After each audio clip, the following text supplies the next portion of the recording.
আন্দোলনের গলা টিপে মাপতে উনি চেয়েছেন, যাতে আন্দোলনটা থেমে গেলে উনি ওনার নিজের জায়গায় ভালোভাবে ফিরতে পারবেন। আমরা পথে নেমেছি এবং পথে থাকবো যতদিন না বিচার পাবো। আমাদের কি তখন উচিত ছিল যে আমাদের মেয়ের যখন বডি পড়েছে তাহলে ভিডিওগ্রাফি করার? এটা আমাদের ভুল হয়ে গেছে, আমাদের করা উচিত হয়নি। জানতাম না তো যে আমাদের প্রমাণ রাখতে হবে।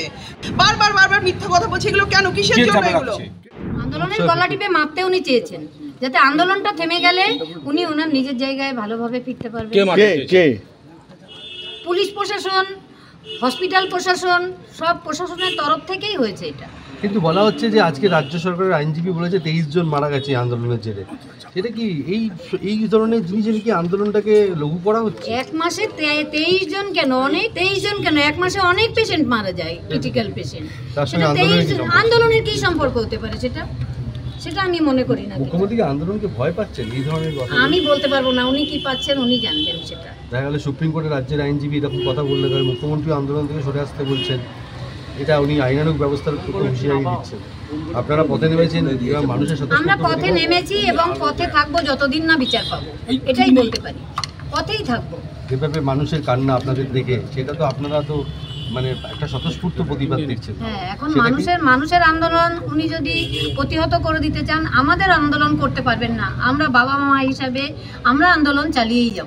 সবাই কাঁদছে, জাস্টিস চাইছে, এই সময় পুজোয় ফিরতে বলছে, উৎসবে ফিরতে বলছে, এটা কতটা অমানবিক বলে মনে হচ্ছে? আমার অমানবিক মনে হচ্ছে, কারণ আমি তো মেয়ের মা, আমি তো সন্তান হারিয়েছি, তাই আমার অমানবিক মনে হচ্ছে।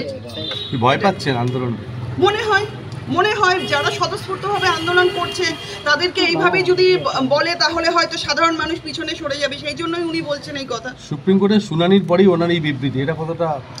দেখুন, সুপ্রিম কোর্টের কি বিবৃতি সব আমরা শুনেছি, আপনাদের মিডিয়ার মাধ্যমেই আমরা সব জেনেছি, সেটা বিচারাধীন বিষয়, ওটা নিয়ে কিছু বলবো না। কিন্তু ওনার যে বক্তব্য আজকে উনি রেখেছেন টাকা নিয়ে উনি তো বাবা মাকে ঘরে ঢুকে কথা বলেছেন। বাবা মা বেরিয়ে যাওয়ার পর তারা তো বাইরে এসে বলেছেন যে কোনো রকম ক্ষতিপূরণের দাবি পরিবার চায় না।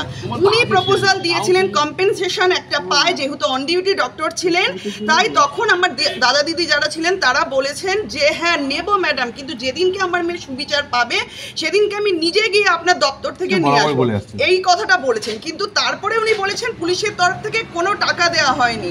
আমরা আগেও বলেছি, আজকেও দায়িত্ব নিয়ে বলছি, হ্যাঁ টাকা দেওয়া। আমাদের কি তখন উচিত ছিল যে আমাদের মেয়ের যখন বডি পড়েছে তাহলে ভিডিওগ্রাফি করার? উনি যে বলছেন প্রমাণ দিন, কি প্রমাণ দেবে? বাড়িতে এতগুলো লোকজন, তাহলে আমরা ভিডিওগ্রাফি করি, তাহলে ডিসি নোট যখন টাকাটা দিচ্ছিলেন, তাহলে এটা আমাদের ভুল হয়ে গেছে, আমাদের করা উচিত হয়নি। জানতাম না তো যে আমাদের প্রমাণ রাখতে হবে।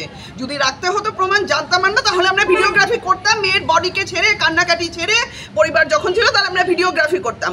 উনি কি প্রমাণ দিতে পারবে যে পরিবার বলেছে যে ক্ষতিপূরণ চেয়েছে পরিবার? ওনার কাছে আছে কোনো প্রমাণ? তাহলে কেন পাল্টা প্রশ্ন করছে? কেন পরিবারকে চাপে রাখছে উনি? বারবার মিথ্যা কথা বলছে, এগুলো কেন, কিসের জন্য এগুলো?